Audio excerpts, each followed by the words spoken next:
Prickly pear cactus.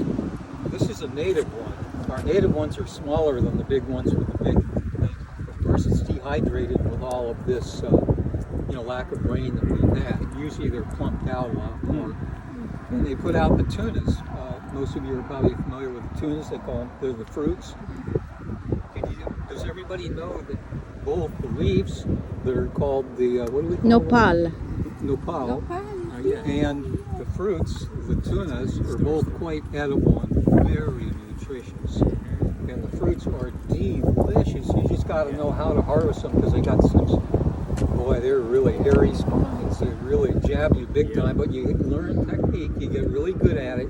You just find a couple of sticks or a couple of rocks, and the fruit's up here, and you just bend it back and forth. You put a rock behind or a stick and a rock in front, so you have it wedged in, and you just go back and forth and you take it off. And then you carefully put it on the ground and you rub it, with the sticks, and you rub off all of the little thorns. Then you take another stone and you rub it really good so you get the little fuzzy ones that stick all over you. They're called glockins.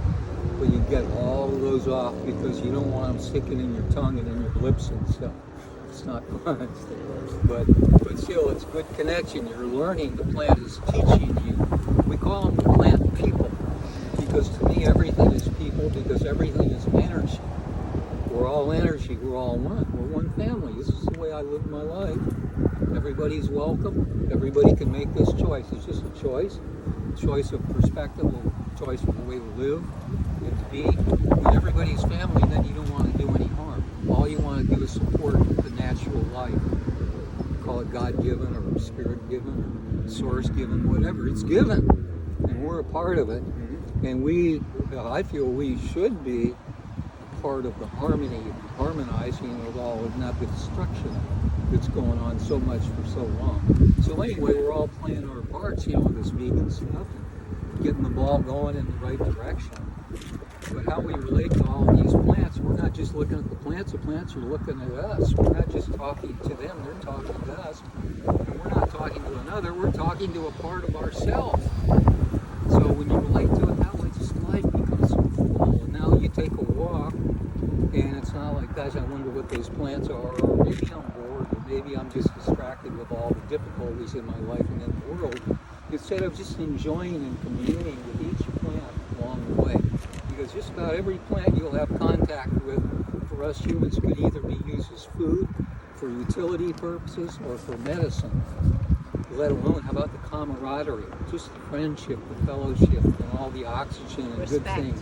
They teach us respect, especially the prickly pear. Yeah, it's not like, you need to or you have to respect this plant. You learn to love it, and then you automatically respect it. Because love and respect are together. So, and we talk a little bit about the food, but the medicine, this is one of the most powerful medicines around to treat just about anything. Viral, bacterial, fungal. Like, for example, let's say I got a spider bite or whatever, and there's an infection maybe. I would take a pad, it would be thicker. I would slice it in half. I would take a stick or a rock and slurry it up like a smoothie, and like it's very gelatinous, And then I would slap it on the bite or the infection or whatever it is, and then I would take the other half of the pad. Of course, I'd clean off all of the thorns and stuff really good. And let's say you're out in the woods, you don't have anything. You should always have at least one Band-Aid with you. I always have, you remember? I always have one in each pocket. But if we're going totally primitive, we don't have any of that stuff. You would use the other half of the pad as your Band-Aid, and you would put that on top to hold that poultice in place. And then you would see that stalk? Does everybody know that's a yucca plant? And we make cordage out of the leaves. We can take one leaf and make volumes of soap suds in just a couple of minutes. We shred it down really thin, we rub it up with water vigors, and you just got suds, biodegradable suds all over the place. All those long plants? Yeah, those are the stalks of the yucca plant. Once it puts up a stalk, the mother plant dies, but it's got all the pups down below because it drops all the seeds from those fruit roots up above, and also it propagates from the runners underneath. 2 ways to propagate it. That's why you see so many of them. And it's a nice native plant. But anyway, we strip down a nice long section of the leaf to make like a string, and then you just wrap it around your poultice and tie it real good. If you don't have that, if you need to, you take a strip of your clothing and wrap it and tie it on to hold it in place. And then you change the poultice every few hours, and it pulls out the infection and poison. That's just a little bit about the prickly pear plant. So then this is predominant. Yeah, it's the same. No, it's not. Look closely, you'll see it's not. It's different. You'll see it's not the same. This one is what we call laurel sumac, Oh, sumac. and sometimes for kids we call it a taco plant because it folds like this, and little catchy things like that help the kids remember. But it puts out. This one's not fruiting much, but some of the other ones are. But they're all dried up fruits. Those can be eaten. They can be mashed up and put into. You make a gruel or a porridge or something, or mix it in with other grains or in your soup or whatever, your vegetables and stuff like that. Called sumac. But it's got to be. It can be kind of caustic. What do you call it? Like a persimmon, a green persimmon. Yes, I know that. What do you call it? Astringent. Yeah, but what's Yeah, the word? astringent. Astringent. Oh, yeah.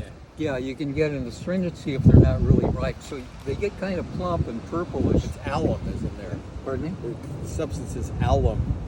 It's the astringent substance is known In as this alum. plant? That's in the persimmons and maybe in here. I Oh, don't know about this one, maybe. but that's what's in persimmons. Yeah, okay. Oh, yeah. So anyway, that's not pleasant. So you want to harvest at the right time when they're at their plumpest and they're kind of purple. But then you dry them, and then I grind them up, and I make like a what do you call it? Like a herbal, so I can sprinkle on food and stuff. So there's plenty of food there. Some people use it as an insect repellent. They will rub it up really good to get the oils on it to help keep mosquitoes and stuff away. Wow, that's cool. they're Just rubbing very- those leaves like that? The does leaves? that? Just rubbing the leaves like The that? oil from the leaves. Huh. Yeah, you got to get the oil. But Right, I here's see where you video get the big heads up. Like anything else, you might have an allergic reaction to this, so be careful. Just maybe sample it on your hands or something. Makes me very itchy. Also, it's one of the native This plants. does? It's part of what's called, I don't know if you folks are all familiar with the chaparral plant community. It's the biggest plant community in California, so it's very important Mother Nature put it here for good reason, because it's adapted for dry weather, and rocky and clay-like soils like this. So it made this plant to put deep roots. This plant has been tracked by biologists and scientists 70 feet in the ground. So that's why we don't have erosion when we have chaparral plants. But a lot of people just mow them down and they put in their little green grasses with their little short roots, and that's not going to hold anything up when the rains start. Plus it's not doing anything good for the environment. So it's all about our native plants. They were put here purposely, and we got to take them. What is this plant called again? Laurel sumac.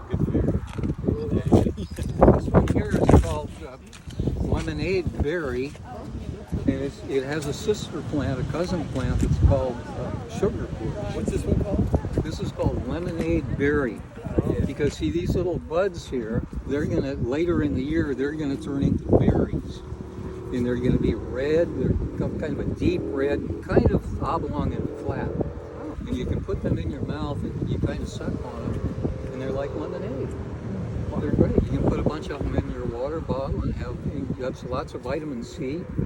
It's really The great berries stuff. that grow. Can you just eat them? You're talking about the berries that grow? The berries, yeah, the fruits. Can you chew and eat them and swallow the berries? Probably a good idea, because it's the only part that's really palatable is the outer part. It's sticky. It has a stickiness, and it gets kind of like a white frosting type surface on it.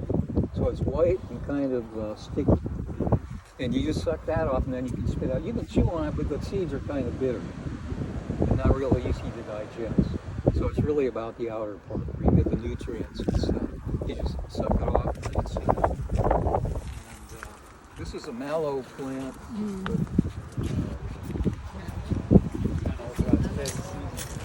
there you go. This one here. Does anybody remember what this one is? What we call it? I know what it is. No, I forgot. Sage? No. Something California buckwheat? Yeah, that's Oh my exactly. gosh, am I job. good? How'd you know that? California buckwheat. So this one's not doing too well. But here's what these we do. ones? When they turn rusty, that's the time to harvest them. So I just pinch off the top. That one wasn't quite ready to go. It didn't come off quite easy enough. But see, when they turn rusty, that's the best time to eat them. You can eat them when they're younger and they're fresh and just flowers, but you're not going to get much nutrition. The nutrition is when they get fully rusty because the seed is developed. Now you've got extra protein and healthy fats. So you pinch them off, and you don't have to process them. See, we just How do you get maybe the we rub them up like this a little bit, and then we might run them through water just to strain them, wash them off a little bit. And we add this. You can have it by itself, but we add it to our paint crop. We harvest the acorns, we grind them up the old way, we bleach them, and then we add this. Yes. We do the classic I love it. acorn making, and we make nice acorn pancakes. I did So not you be add hungry. this California buckwheat to it. Beautiful native plant. So I can just So pick here- some off right here's- here and eat it? It's all dehydrated. It's not that wouldn't be recommended. This particular one. This is the type of Yeah, it looks like the laurel. So this is the laurel sumac again, and this gives you a little better look at what. But they're all dried up, so they're not ready now. They're way beyond. Yeah.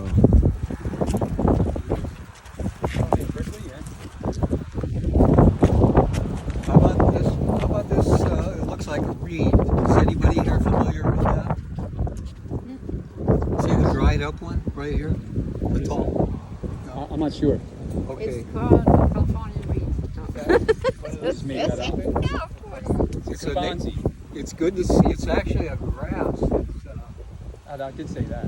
It's what is we call it? Giant wild rye. Okay. It's a wild rye grass. Oh, And of course we can make things out of it. We can make arrow shafts. Now I just use arrows for target shooting. I don't use them for animals, killing animals anymore. But you can do that. The natives use them to make their cigarette containers. They put their wild tobacco in there. And of course they weren't addicted to crappy chemicals and stuff like we were. They'd smoke a little bit and that would be it.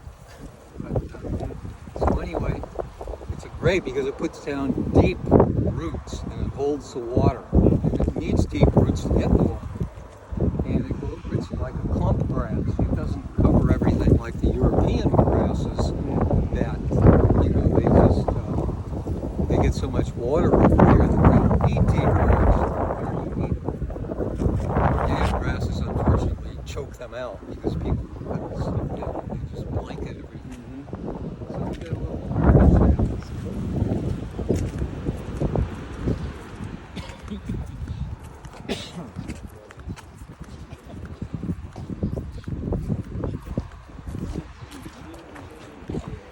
almost everywhere. What is that? Is that of any interest? This one here, it usually gets big, and really bushy. We call it coyote bush. See, notice I didn't say it's coyote bush. Right. Obviously, I just the name we gave it. I don't know what it would call itself. Just like some indigenous people, what do you mean name? I am. That's all. I don't need a name like you guys have a name. But anyways, coyote bush. And it's one of the best treatments. The native people use it a lot, and I use it for poison oak burns. Oh. You make a strong tea of it, put it in a pot, boil the water, let it cook a long time and pull out the oils, natural oils and so on. And then I put some tepid water in the bathtub, and I just pour this whole thing and float in there with the plant for about a half an hour and just let it treat the poison oak. Poison oak is another plant people, right? It's our friend, not our enemy. And a lot of people are taught for it to be our enemy. Seems like our And we're taught to be afraid of it. We could be afraid of one another. We could be afraid of, they're trying to do that to us with COVID. But yeah, we could all be afraid, everyone here, we could be taught to be afraid of one Can you put your another. mask on, please? But just because we could hurt one another doesn't mean that we will, especially when we get to know one another. understand one another. That's what we do with plants. We get to know them. Poison oak can bother us, but we learn about it, we respect it, and it does not bother us. It does not want to bother us. It loves us. We love it. It's beautiful. But anyway, to treat the rash, and I had an incredible, difficult one time, and this is one way to do it. There's many plants here to treat poison oak rash.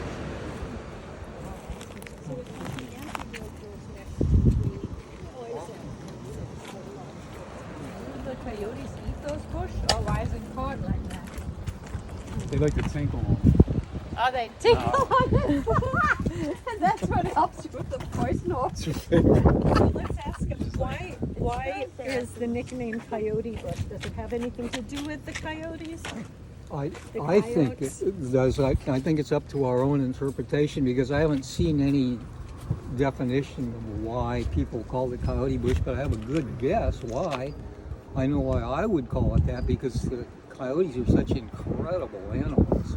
They're so strong, they're so endurable, they're so resilient, they're so intelligent, they're so everything that they're just beautiful and strong and powerful, and that plant is too. All of our chaparral plants are. I mean, they're adapted for the hot, dry, rocky stuff, Yeah, man. you know? Are you gonna keep adapting now with the increased temperatures? Yeah. Adapting to COVID. More than we are. Well, a lot of work to yeah, do. the plants, They got a lot of work. you know, some of them will die, then we rotate, then something else comes in. But Mother Nature knows what to do. I think we can trust. This one here, this smells like the California sagebrush, which is another. We use it for. Well, let's say you're camped out, or just today. There's no place to wash your hands. Maybe you took a pee or a poop and you wanted to clean up. Just take a handful of this, rub it up real good, because this will kill any unfriendly bacteria. And you can make a medicinal tea out of it. You can make a poultice out of it. You can treat just about anything with this plant. What is that called again? California sagebrush. And it smells beautiful. You can use it for aromatherapy to aid sleep. Like you can take your bandana again.